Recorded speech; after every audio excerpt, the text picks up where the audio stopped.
Let's leap into these. So we're going to pick the first one. This is really interesting one for me. Now, you don't always, as a team leader, have choice over this, but if you do have choice, both of these factors have a massive impact on the potential and performance of the team.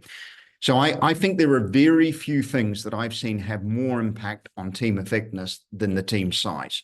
And I guess what I find really curious about that is how many teams ignore that. They kind of know it, but they ignore it. So, I would say well over 50% of the leadership teams we work with have more than 10 people. Okay.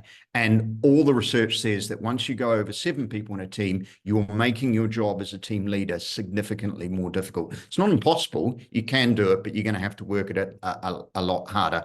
So what we're thinking about in terms of size is getting the optimal mix of, you do need diversity, but having a size that's workable so you get a flow quickly, so everyone can be heard, so that we can make quick decisions.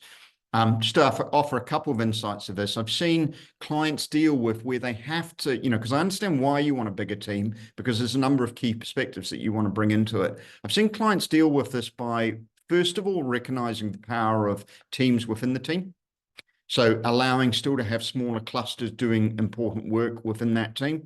I think there's also another thing is to recognize the idea of, you may have a core team, that the execution team, but having a wider sort of leadership team that can play in and almost be a brains trust to the core team.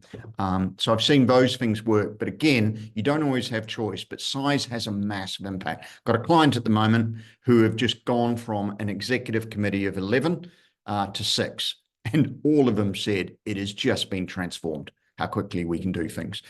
One of the books we'll recommend at the end, Super Teams. I just love one of the insights, very obvious, but they mentioned is the first building block of high-performing teams is high-performing individuals. And it's just a really, important point. I think this is notable where if you have someone on the team who everyone knows is not performing at the same level, that really affects team performance. So high-performing individuals, but then what you're looking for is that's not high-performing individuals of the same. So what you want is this cognitive diversity, the right balance of diversity, so that people complement each other, both in terms of expertise and personality. So there's a rule of thumb in team performance that a team of people who are similar will get to high performing quicker, just because they'll gel quicker, that the cohesion will come, it's easier, but their potential is much less. So a team with much greater diversity will have to work at it harder often, but they have much greater potential.